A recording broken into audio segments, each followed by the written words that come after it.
अल्लाह ने फरमाया, मलऊन हैं खाई वाले, आग से भरी हुई खाई वाले, जिनमें ईंधन डाला जाता था, जब वह मोमिनों पर जुल्म ढाते हुए उसके किनारे बैठे देख रहे थे। अल बुरूज आयात 4 से 7। हजरत इब्ने अब्बास रजी अल्लाहु अन्हु से अता ने रिवायत किया है कि नजरान में एक हिमयरी बादशाह था जिसका नाम यूसुफ जू नवास बिन शरहबील था। यह वाकया नबी करीम सल्लल्लाहु अलैहि वसल्लम की पैदाइश से तकरीबन 70 बरस पहले का है। इस बादशाह के पास एक जादूगर था।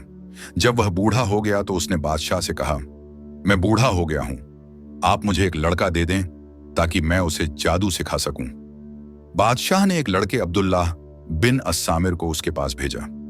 लड़के को जादू बिल्कुल पसंद न था, लेकिन वह बादशाह और अपने वालिद के हुक्म से मजबूर था। रास्ते में एक राहिब रहता था जो निहायत खुशनुमा आवाज से अल्लाह की किताब पढ़ा करता था। लड़का उसके पास बैठ जाता और उसकी बातें सुनकर बहुत खुश होता। इस वजह से वह अक्सर जादूगर के पास देर से पहुंचता। जादूगर उसको मारता और पूछता कि देर क्यों हुई। घर वापस आने पर उसका बाप भी मारता और पूछता कि कहां रुका रहा। लड़के ने यह शिकायत राहिब से की तो उसने कहा, जब जादूगर पूछे तो कहना वालिद ने रोका था, और जब वालिद पूछे तो कहना जादूगर ने रोका था। इसी दौरान उस इलाके में एक बड़ा अजदहा था जो रास्ता रोक लेता था। एक दिन लड़का वहां से गुजरा तो उसने पत्थर मारकर कहा, ऐ मेरे रब, अगर तुझे राहिब की बातें पसंद हैं जादूगर की निस्बत, तो इस सांप को हलाक कर दे। उसने पत्थर मारा और सांप मर गया। लड़का यह खबर लेकर राहिब के पास गया तो राहिब ने कहा, यह अल्लाह की तरफ से निशानी है, अब यह मामला मुझ पर जाहिर न करना।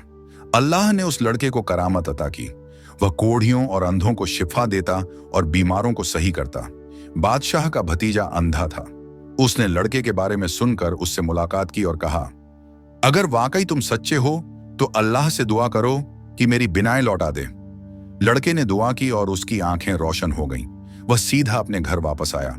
जब बादशाह ने उसे देखा तो हैरान हुआ और पूछा, यह किसने किया? उसने कहा, अल्लाह ने।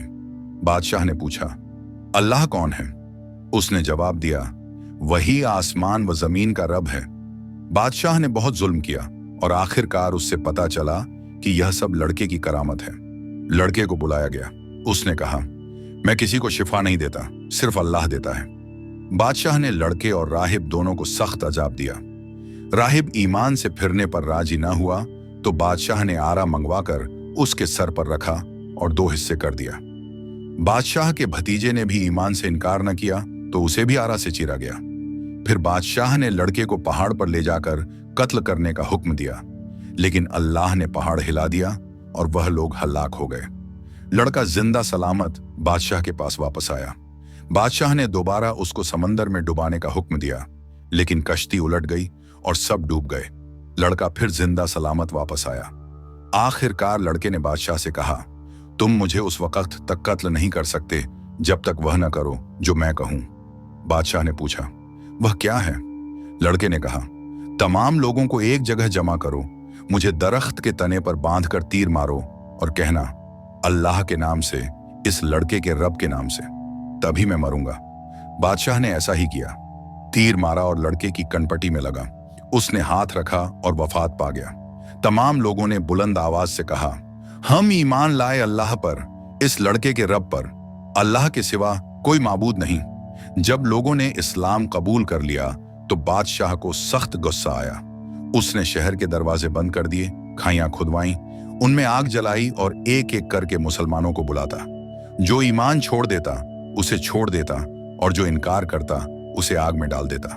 एक औरत अपने 3 बच्चों के साथ आई। बादशाह ने कहा, दीन छोड़ दो वरना आग में डाल दूंगा।